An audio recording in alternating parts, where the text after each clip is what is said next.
LibreOffice ড্রতে সাধারণ সম্পাদনা এবং ছাপার কার্যাবলীর উপর এই কথ্য টিউটোরিয়ালে আপনাদের স্বাগত। এই টিউটোরিয়ালটিতে আপনি শিখবেন ড্র পাতার জন্য মার্জিন নির্দিষ্ট করা, পাতার নম্বর, তারিখ এবং সময় যোগ করা, আনডু এবং রিডু করা, একটি পাতার পুনঃনামকরণ এবং একটি পৃষ্ঠা ছাপা। এখানে আমরা উবুন্টু লিনাক্স সংস্করণ 10.04 এবং লিব্রিঅফিস সংকলন সংস্করণ 3.3.4 ব্যবহার করছি। এখন ওয়াটারসাইকেল ফাইলটি খুলুন এবং যে পৃষ্ঠায় জলচক্রের ছবি আছে সেটি নির্বাচন করুন। এই আঁকার জন্য পৃষ্ঠার মার্জিন করুন। পৃষ্ঠা মার্জিন কেন প্রয়োজনীয়? একটি পৃষ্ঠার মার্জিনের অভ্যন্তরে কোনো বস্তুকে স্থাপন করা যায়। উদাহরণস্বরূপ আমাদের প্রয়োজন হতে পারে অঙ্কনটিকে ছাপতে এবং ফাইলে সেটিকে রাখতে। মার্জিন নির্দিষ্ট করে যে ধার পর্যন্ত স্থান আছে যাতে যখন আমরা ছবিটি ছাপব তখন সেটির কোনো অংশ লুকোনো বা কাটা না যায়। এখন পৃষ্ঠা মার্জিন নির্দিষ্ট করুন এবং তারপর ওয়াটারসাইকেল আঁকাটিকে ছাপুন। ধরুন যে আকারের কাগজে আমরা ছাপব তা প্রমাণ মাপের নয়। সেটির উচ্চতা 20 সেন্টিমিটার এবং তার প্রস্থ 20 সেন্টিমিটার। এছাড়াও এটির নিচে 1.5 সেন্টিমিটার মার্জিন প্রয়োজন। এই পরিমাপ নির্দিষ্ট করার জন্য প্রধান মেনু থেকে ফরম্যাট নির্বাচন করুন এবং পেজ ক্লিক করুন। পেজ সেটআপ ডায়লগ বাক্স প্রদর্শিত হচ্ছে। পেজ ট্যাবটি নির্বাচন করুন। প্রস্থ ক্ষেত্রে 20 এবং উচ্চতা ক্ষেত্রে 20 লিখুন। মার্জিনের মধ্যে বটম ক্ষেত্রে 1.5 লিখুন। ডানদিকে আপনি ড্র পৃষ্ঠার একটি পূর্বরূপ দেখতে পাচ্ছেন। এই পূর্বরূপে ড্র পৃষ্ঠার পরিবর্তনগুলি দেখা যাচ্ছে। ক্লিক করুন ওকে। অঙ্কন কিরকম দেখাচ্ছে? এটি পৃষ্ঠার থেকে বেরিয়ে গেছে। এছাড়াও এই আঁকার একটি অংশ ছাপার সময় বাদ পড়ে যাবে। আপনাকে অবশ্যই নিশ্চিত করতে হবে যে আঁকাটি মার্জিনের মধ্যে সবসময় থাকে। আপনি যখন কোনো অঙ্কন করবেন কোনো অংশ মার্জিনের বাইরে যাবে না। অতএব আপনার ছবি আঁকা শুরুর আগে পাতার মার্জিন নির্দিষ্ট করা খুবই প্রয়োজন। প্রধান মেনু থেকে ফরম্যাট নির্বাচন করুন।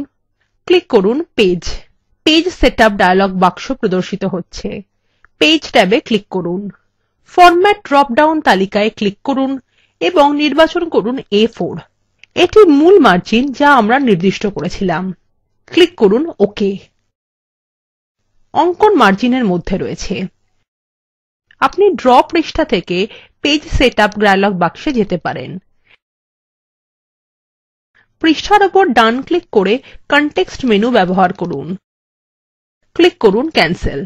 ডায়লগ বাক্স চলে যাবে। এখন পৃষ্ঠা সংখ্যা, তারিখ, সময় এবং লেখকের নাম ঢোকানো যাক। ওয়াটারসাইকেল ছবিটি যে পৃষ্ঠায় আছে সেটি নির্বাচন করুন এবং সেখানে পৃষ্ঠার নম্বর যোগ করুন। প্রধান মেনুতে যান, ইনসার্ট নির্বাচন করুন এবং ক্লিক করুন ফিল্ডস ক্ষেত্র। ক্ষেত্রগুলির তালিকা প্রদর্শিত হচ্ছে। ক্ষেত্রগুলির মান সেইগুলিই আছে যা ড্র স্বয়ংক্রিয়ভাবে তৈরি করেছে। আমরা শুধুমাত্র একটি ক্ষেত্র এবং সেটির মান যোগ করব। পেজ নাম্বারের উপর ক্লিক করুন। ড্র পৃষ্ঠায় একটি টেক্সট বাক্স যুক্ত হয়েছে যাতে 1 লেখা আছে। এই টেক্সট বাক্সের আকারের পরিবর্তন করে এটিকে একটু ছোট করা যাক। এখন বাক্সকে টেনে আনুন এবং পৃষ্ঠার নিচের অংশে ডানদিকে রাখুন। নম্বর বাক্স ভালোভাবে সরানোর জন্য নম্বর বাক্সটি নির্বাচন করুন এবং শিফট কী টিপুন। এখন এটি আরও নিচে নামান। পরীক্ষা করে দেখুন এর পরবর্তী সংখ্যা এই ড্র ফাইলের দ্বিতীয় পৃষ্ঠায় আছে কিনা। এতে পৃষ্ঠা নম্বর নেই। পৃষ্ঠা নম্বর শুধুমাত্র ওই পাতায় রয়েছে যেখানে ক্ষেত্রটি ঢোকানো হয়েছে। এখন শিখতে হবে কিভাবে পৃষ্ঠা সংখ্যার বিন্যাসে পরিবর্তন করা যায়। প্রধান মেনু থেকে ফরম্যাট নির্বাচন করুন এবং ক্লিক করুন পেজ। পেজ সেটআপ ডায়লগ বাক্স প্রদর্শিত হচ্ছে। পেজ ট্যাবে ক্লিক করুন। অ্যালাইন সেটিংস এর অধীনে নির্বাচন করুন ফরম্যাট। ড্রপ ডাউন তালিকা থেকে ABC নির্বাচন করুন। ক্লিক করুন ওকে। পাতার সংখ্যায়ন 1, 2, 3 থেকে পরিবর্তিত হয়ে ABC হয়ে গেছে। একইভাবে আপনি এটিকে যেকোনো একটি বিন্যাসে পরিবর্তন করতে পারেন। এখন জানা যাক কিভাবে এর মধ্যে তারিখ এবং সময় ক্ষেত্র ঢোকানো যায়। আপনি ড্র পৃষ্ঠায় তারিখ এবং সময় যোগ করতে পারেন ইনসার্ট এবং fields এ ক্লিক করে। একটি হল তারিখ স্থায়ী এবং সময় স্থায়ী, অন্যটি হল তারিখ পরিবর্তনশীল এবং সময় পরিবর্তনশীল। তারিখ স্থায়ী এবং সময় স্থায়ী বিকল্প বর্তমান তারিখ এবং সময় যোগ করে। এই তারিখ এবং সময়ের মানের কখনোই পরিবর্তন হবে না। অন্যদিকে তারিখ পরিবর্তনশীল এবং সময় পরিবর্তনশীল বিকল্পতে আপনি যখনই ফাইলটি খুলবেন ড্র নিজে সেটিকে পরিবর্তন করবে। এখন এখানে সময় পরিবর্তনশীল যোগ করুন। এখন বাক্সকে পাতার নম্বরের উপরে টানুন এবং পৃষ্ঠার নিচের অংশে ডান দিকে রাখুন। যখনই আপনি ড্র পৃষ্ঠাটি খুলবেন তখনই সময় পরিবর্তন হয়ে তখনকার বর্তমান সময় হয়ে যাবে। এখন সেই লেখকের নাম যোগ করা যাক যিনি এই ফাইলটি তৈরি করেছেন। এখন প্রথম পৃষ্ঠায় লেখকের নাম লেখা যাক, শিক্ষক AB। তাই প্রথম পাতায় চলুন, প্রধান মেনুতে যান, নির্বাচন করুন টুলস, ক্লিক করুন অপশনস। অপশনস ডায়লগ বাক্স প্রদর্শিত হচ্ছে।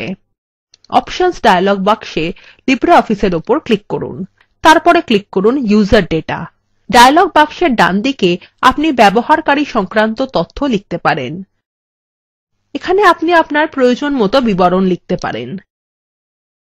এখন ফার্স্ট অর লাস্ট নেম এবং ইনিশিয়ালস এ যথাক্রমে লিখুন টিচার A এবং B। ক্লিক করুন ওকে। প্রধান মেনু থেকে এখন ক্লিক করুন ইনসার্ট, নির্বাচন করুন ফিল্ডস এবং অথর্স ক্লিক করুন। টিচার AB নামটি টেক্সট বাক্সের মধ্যে ঢুকে গেছে। এখন এই বাক্সকে টেনে ড্র পৃষ্ঠার নিচের অংশে ডান দিকে সময় ক্ষেত্রের উপরে রাখুন। এখন আপনি যদি ড্র পৃষ্ঠার মধ্যে ঢোকানো ক্ষেত্রগুলিকে মুছে ফেলতে চান তাহলে কি করবেন? শুধু সেই টেক্সট বাক্সটি নির্বাচন করুন এবং ডিলিট কী টিপুন। এখন লেখকের নাম ক্ষেত্র ডিলিট করা যাক। যদি আপনি পূর্বাবস্থায় ফিরে যেতে চান তাহলে কি করবেন?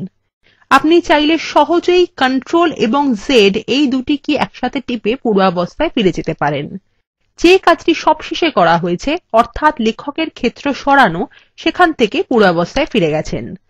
ক্ষেত্রটি এখানে আবার দেখা যাচ্ছে। আপনি প্রধান মেনু থেকেও আনডু এবং রিডু করতে পারেন। প্রধান মেনু থেকে নির্বাচন করুন এডিট এবং ক্লিক করুন রিডু। লেখকের নাম আর দেখা যাচ্ছে না। এখন Ctrl এবং Z কী দুটি একসাথে টিপুন এবং আপনি যত ক্ষেত্র যোগ করেছেন সব আনডু করুন। আপনি রিডু এবং আনডু করার জন্য কিবোর্ড থেকে শর্টকাট কীও ব্যবহার করতে পারেন। একটি কাজ আনডু করার জন্য Ctrl এবং Z কী একসাথে টিপুন। কোনো কাজ রিডু করার জন্য Ctrl এবং Y কী দুটি একসাথে টিপুন। এই টিউটোরিয়ালটি এখানে একটু থামিয়ে অনুশীলনীটি সম্পূর্ণ করুন।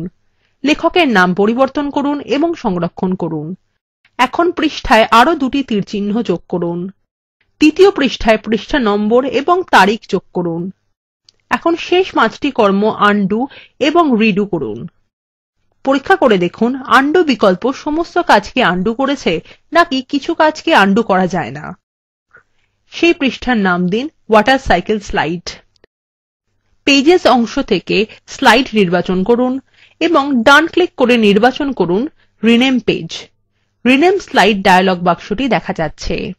নামের ক্ষেত্রে নাম হিসাবে লিখুন ওয়াটারসাইকেল স্লাইড।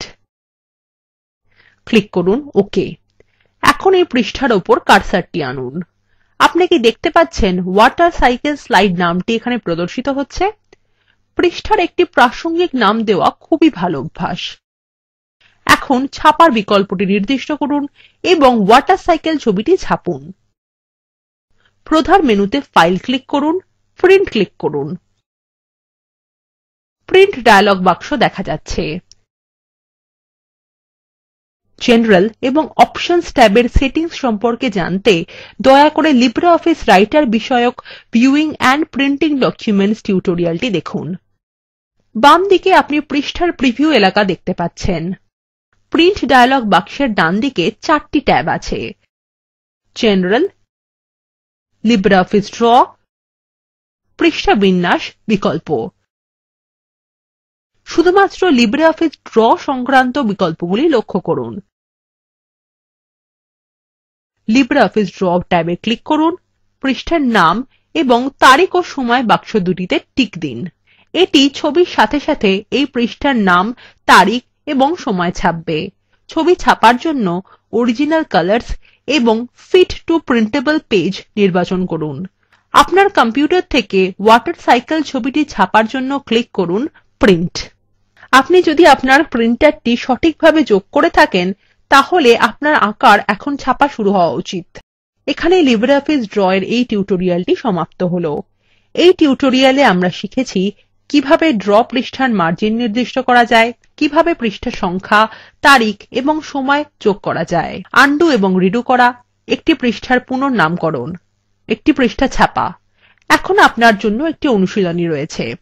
আরো দুটি পৃষ্ঠা যোগ করুন। প্রতিটি পৃষ্ঠার জন্য আলাদা মার্জিন নির্দিষ্ট করুন এবং লেবেল এবং আমন্ত্রণ পত্রটি ছাপুন যা আপনি আগের টিউটোরিয়ালে তৈরি করেছেন। এই পৃষ্ঠাগুলির প্রতিটিতে পৃষ্ঠা সংখ্যা ক্ষেত্র ঢোকান এবং দেখুন কি হয়। নিম্নলিখিত লিঙ্কে উপলব্ধ ভিডিওটি দেখুন। এটি কথ্য টিউটোরিয়াল প্রকল্পকে সারসংক্ষেপে বোঝায়। আপনার যদি ভালো ব্যান্ডউইডথ না থাকে, তাহলে আপনি ভিডিওটি ডাউনলোড করেও দেখতে পারেন। কথ্য টিউটোরিয়াল প্রকল্পের দল টিউটোরিয়ালগুলি ব্যবহার করে কর্মশালা সঞ্চালন করে। যারা অনলাইন পরীক্ষা পাস করে তাদের সার্টিফিকেট দেয়। অধিক বিবরণের জন্য contact@spoken-tutorial.org তে ইমেল করুন। Spoken tutorial talk to a teacher প্রকল্পের অংশবিশেষ। এটি ভারত সরকারের আইসিটি MHRD এর ন্যাশনাল মিশন অন এডুকেশন দ্বারা সমর্থিত। এই বিষয়ে বিস্তারিত তথ্য এই লিঙ্কে প্রাপ্তিসাধ্য http://spoken-tutorial.org/nmeict-intro। এই টিউটোরিয়ালে অংশগ্রহণ করার জন্য ধন্যবাদ। শুভবিদায়।